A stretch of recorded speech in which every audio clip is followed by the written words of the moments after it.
Welcome, everyone, to Courageous Creative Conquerors. This is Jean Voice Dart. It's my belief that everyone has a gift of creative expression. We were born to express ourselves to stay healthy and happy.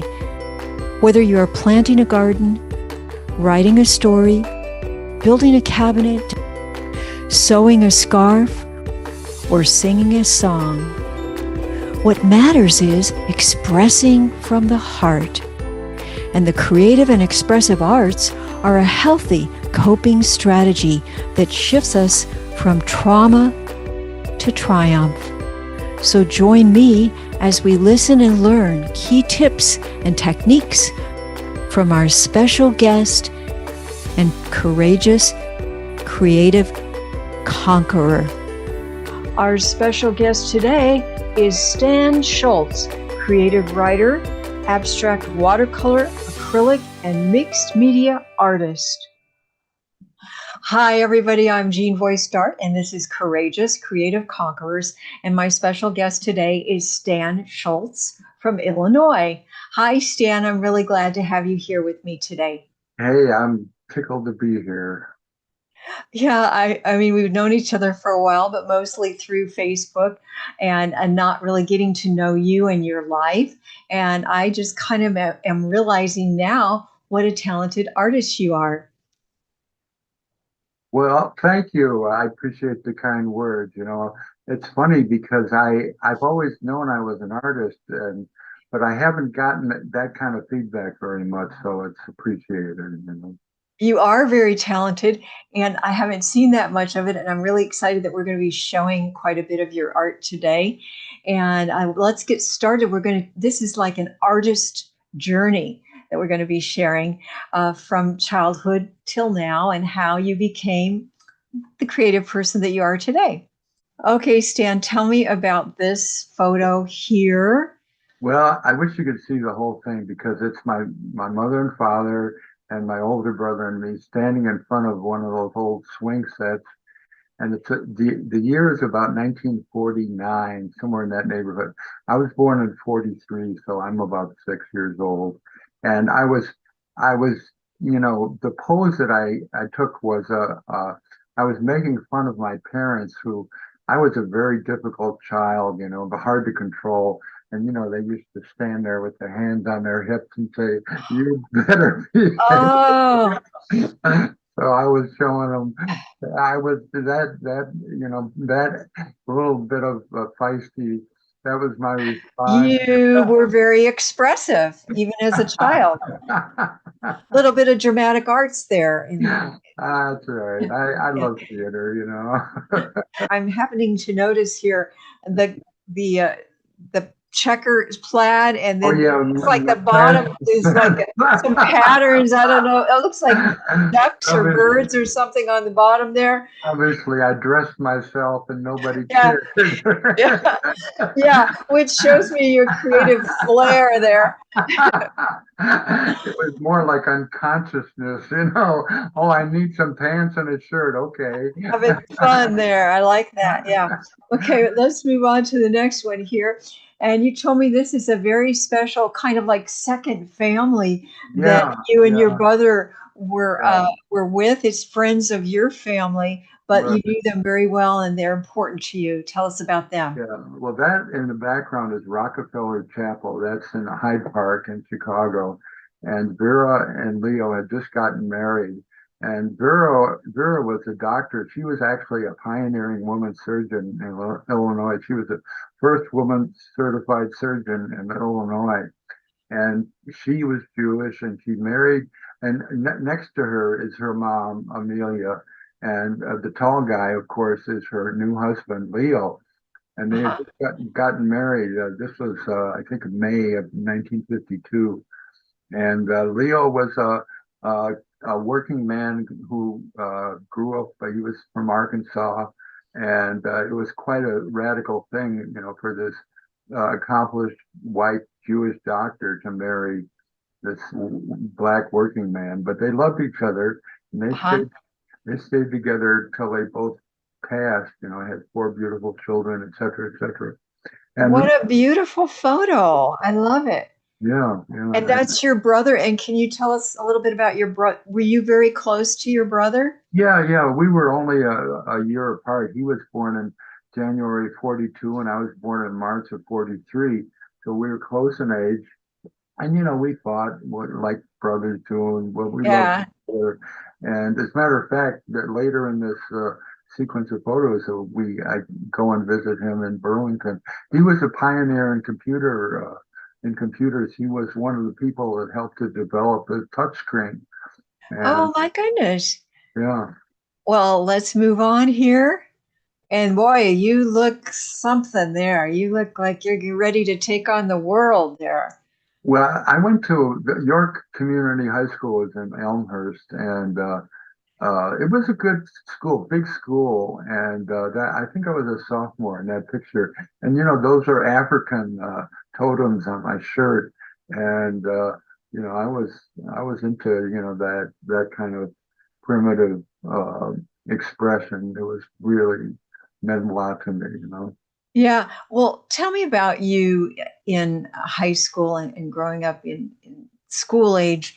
Were you creative during those times? Did you take art or writing? Did you find that you were drawn to the creative arts in any way? Well, I was a good writer. I didn't really do much art. I think that I think there may be some memories that are suppressed because I had some. It was actually, I think I was actually discouraged from doing working in the visual arts. But I remember, doing the normal stuff that kids do, where you play around with watercolors and all that. But I didn't really start taking art seriously until I got to college and we were reading Jung, and he said, draw your dreams. And that was when I came back to it. Uh-huh. And most boys during that time growing up weren't really encouraged in the arts. That was a girly thing, kind of a thing. It's I was a good student. I always loved school and I was a good student, but, my social group wasn't in high school. So, I didn't, it's not that I felt alienated, but in fact, I wrote a prize winning book review. It was called The Alienation of Modern Man. really, Yeah. yeah. And while we're on the topic here, the sign that's behind me here says courageous creative conquerors. And you're kind of nearing your adulthood here when we move on to pictures. Did you have a pretty healthy childhood growing up, or were there any traumas or challenges or anything? On balance, I think that I had a very blessed childhood. Yeah, My parents were kind and supportive, and wonderful. they made sacrifices. Yes, My parents fought, and sure. the marriage was stormy, but in terms of parenting, they really cared about their kids, and I got as good a childhood as you can get. That's great. Well, let's move on to some of these other photos. They're very interesting here. And tell me about this picture here, Okay, well, senior high school. yeah, that's me with my cousins, and I'm the guy in the gray suit. All the rest of the guys are my cousins, and that's my grandma on my father's side, sitting in the other chair. And there were nine grandsons, and then when my sister was born, she was the first female grandchild. So, and Grandma Schultz was her name was Rose, and she was the classic grandma. She used to make Jello for us.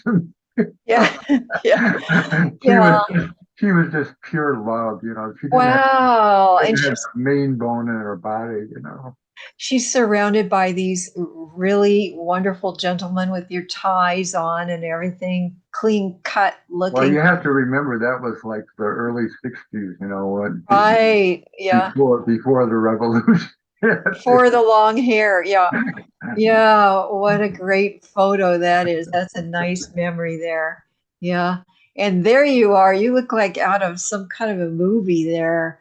Well, I Okay. was in a movie for a long time.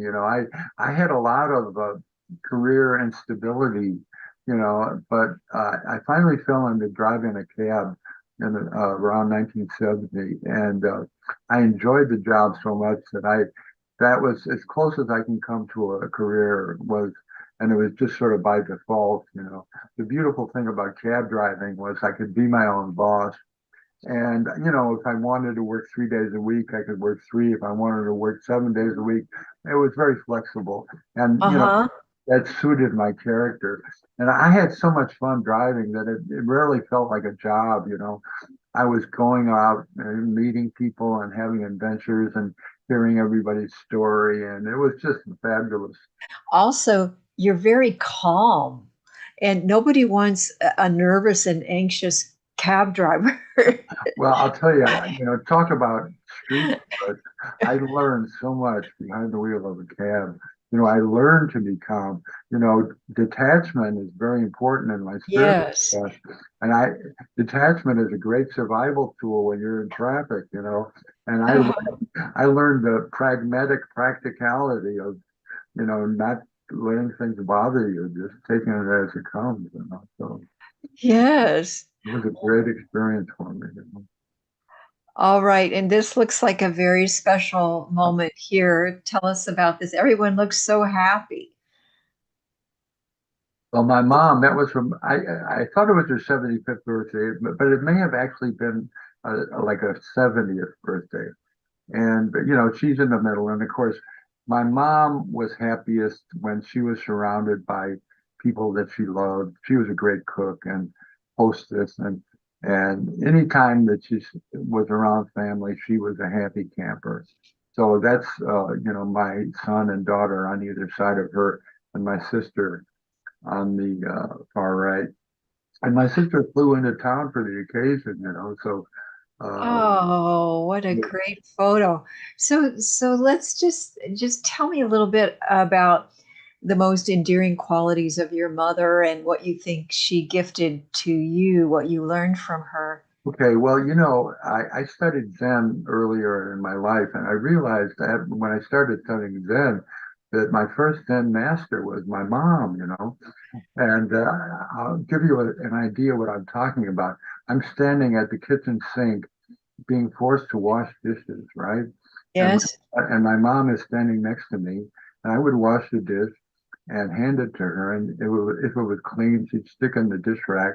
And if it needed a little more work, she'd hand it back to me. So Yeah. I learned thoroughness, and I learned, you know, just doing the job right the first time. Yes. So it's like, you know, the kind of thing that a Zen master teaches you. And she was With no judgment. right, right. Yeah, I can feel that. Yeah. It's a beautiful thing, you know, and that was kind of like, you know, the blessing of my upbringing because, you know, she was a no nonsense kind of woman, you know, and Yeah. Yeah. Well, we're going to see how that played into your art and you as a creative. right. And then tell me about this.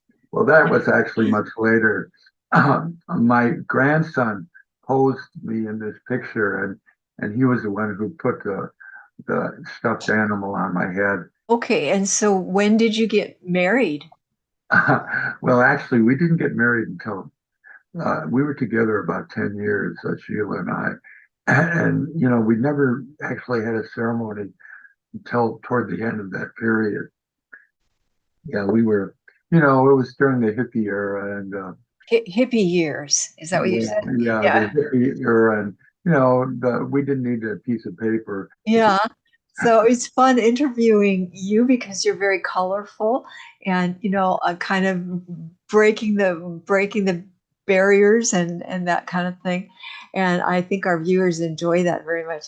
So we're going back here to that picture of you with the lamb on your head, and you're just like a teddy bear. You're just a softie at heart, and also you enjoy having fun. Oh God, You don't it's absolutely important for me to have fun. You know, it's a requirement. If I'm not having fun, then something's wrong. You know, and no judgments. right? Absolutely. And here is another important photo, your niece's graduation. Yeah, she got her PhD. This was just a few years ago. She lives in Denver, and that's her. On the left is my sister, and on my right is on your right is her husband, Ken. They live in Spokane, And in the middle, the tall guy is Pierce, and he's the big brother. No, actually, Louise is the older one. Pierce he's now in graduate school to become a material scientist. He's in Bozeman, Montana. You have quite an interesting family. Well, Yeah. my sister is very accomplished. You know, she had just gotten named Woman of the Year in Spokane, and she and her husband owned a landmark jewelry store in downtown Spokane called Dobson's. And in a case of exquisite timing, they sold it just before the pandemic hit, and now they're retired. And I think there's something to be said for that, entrepreneurs and people that are successful in business. I think there's a large amount of creativity in being successful. I do think that they know how to channel that or use that. Yeah. Yeah. Okay. So we'll take a look here at this next photo. I was raised in a co-op camp in Michigan called Circle Pines. And this was a reunion. It may have been the 75th, but all these people well, my brother's in the background, but all the rest of them are people that I've known for 40 and 50 years. Wow. So a lot of history. Yes. Beautiful photo. Here you are with your brother. Yeah, Wow. Look at my that. brother lives in Burlington, Vermont. That's wonderful. Jan was showing me, all the cool spots in the neighborhood, and so that was that. Okay. These are your grandsons, is that right? Dylan in the front, the handsome guy in the front, is now studying computer science at the University of Illinois. And Tristan in the back is his older brother. And Tristan is training to become a personal trainer. And they're the reason I'm staying where I am because my daughter has moved to Missouri, but they still live about 10 miles from me. So they're the reason I stick around my neighborhood. Oh, that's great. Yeah, I'm sure you're very proud of them and they're very proud of you. So I watched them grow up, help them grow up.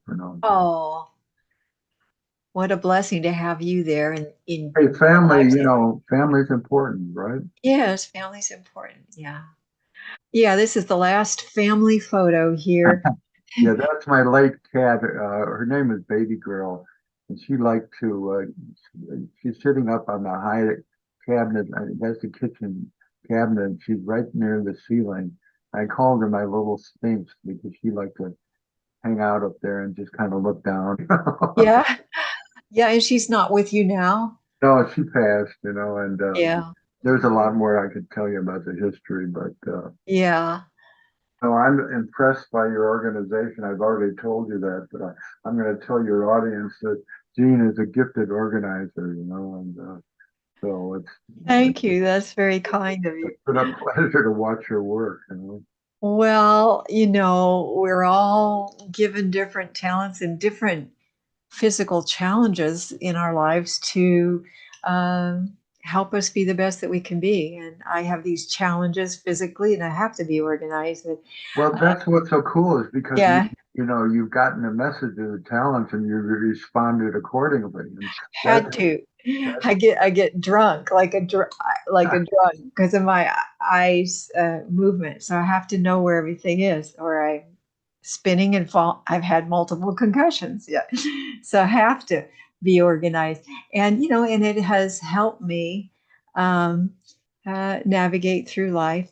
So we all have our things, and I think it's really remarkable that you're very open-minded, very flexible in terms of accepting all people, all beliefs, and I appreciate that. All right, so we're going to look at your art now, and there's a variety of art there with some drawings and some acrylics and watercolor, I think, some different things. And here we go. This is the first one we're going to look at here. Okay, yeah, I call that comfort, and actually, uh, it's the reproduction is inaccurate. You see that line down the middle?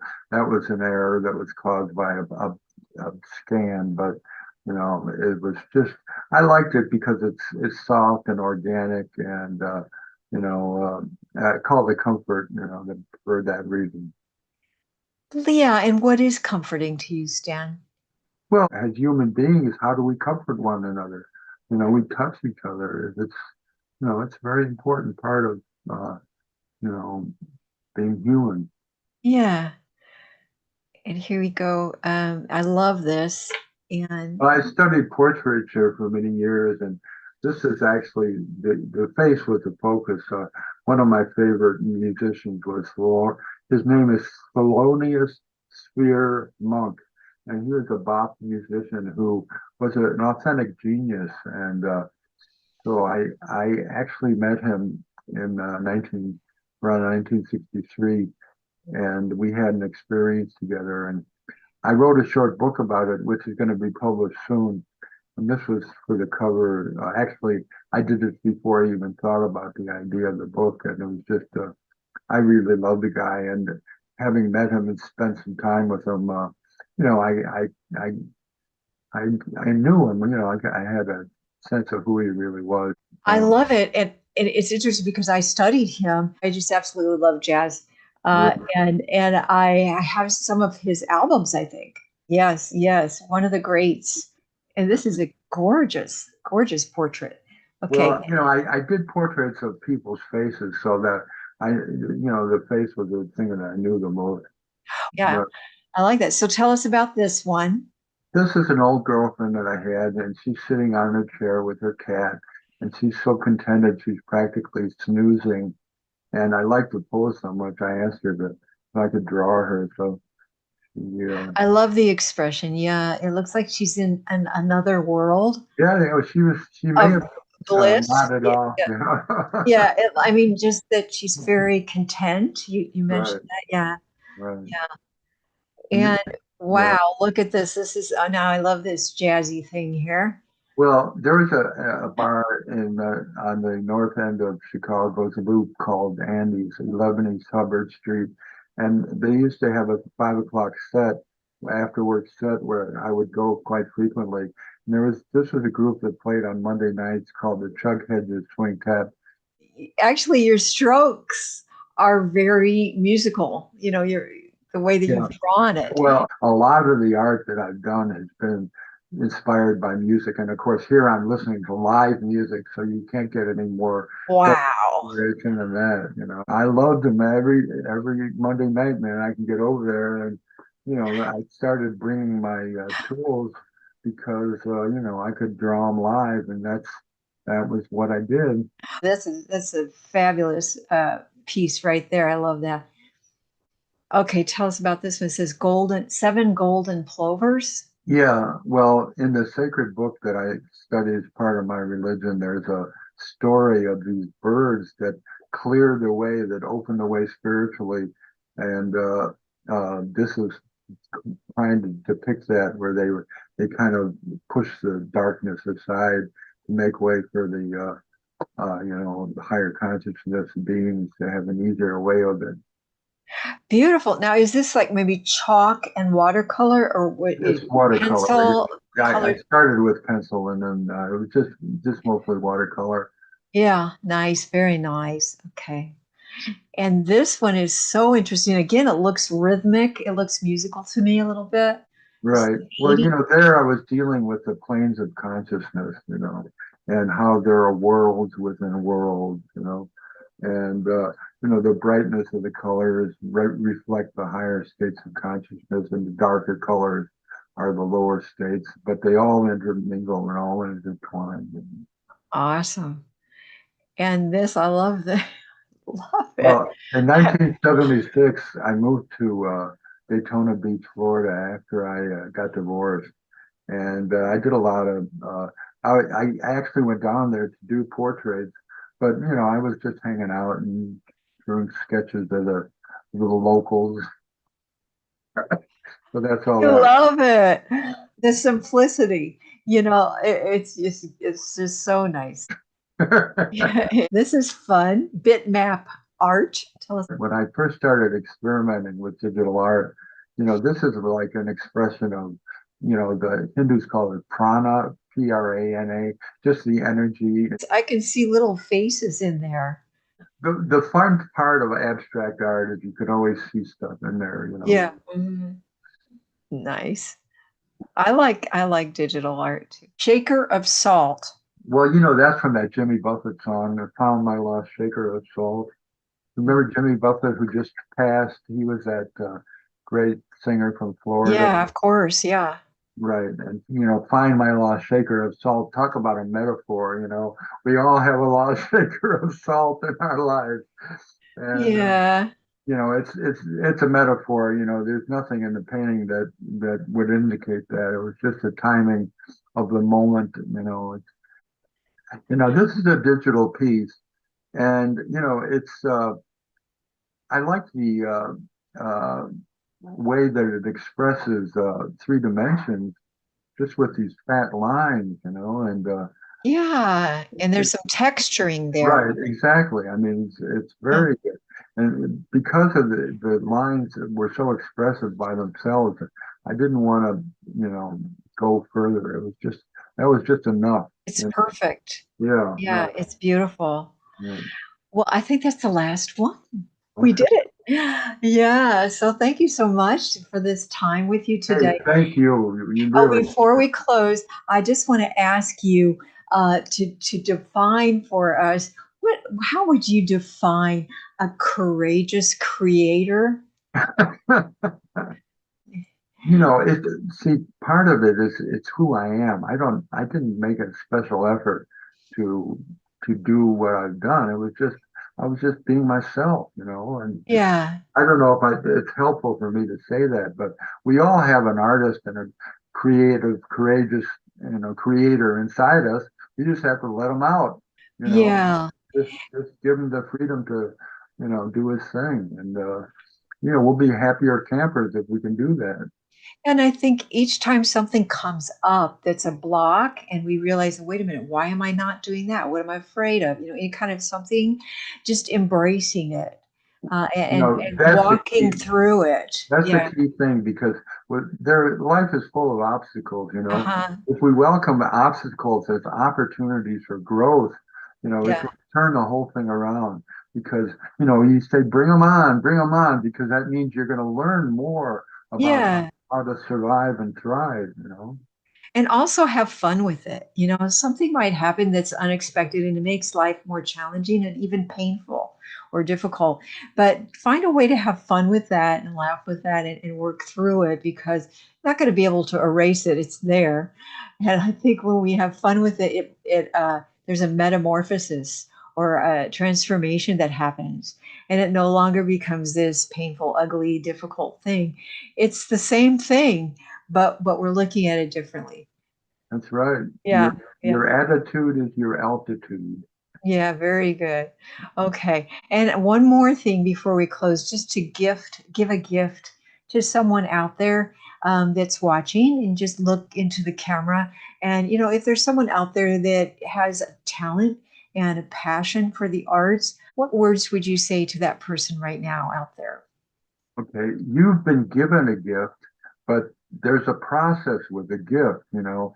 It's a process isn't complete until you give that gift away or until you use that talent that you've been given and give it back. You know, it's like you have to give it back. And if you don't, it's like, you know, Wayne Dyer said, don't die with your music and still in you, you know. And Yeah. that's you got music in you, let it out. And it's a win-win-win situation, you know, when that happens. That's beautiful. Well said. Thank you so much, For Gian. sure. Yeah. Well, thank you, Stan. This has been such a joy and so much fun to have you here Oh, today. my pleasure, Jane. You do good work, man. You too, my friend. And thank you, all of you, for tuning in and supporting the creative arts. We'll see you next time. Bye bye. To see more Courageous Creative Conquerors videos, join the weekly creative community calls, or learn more about private sessions, visit jeanvoicedart.com.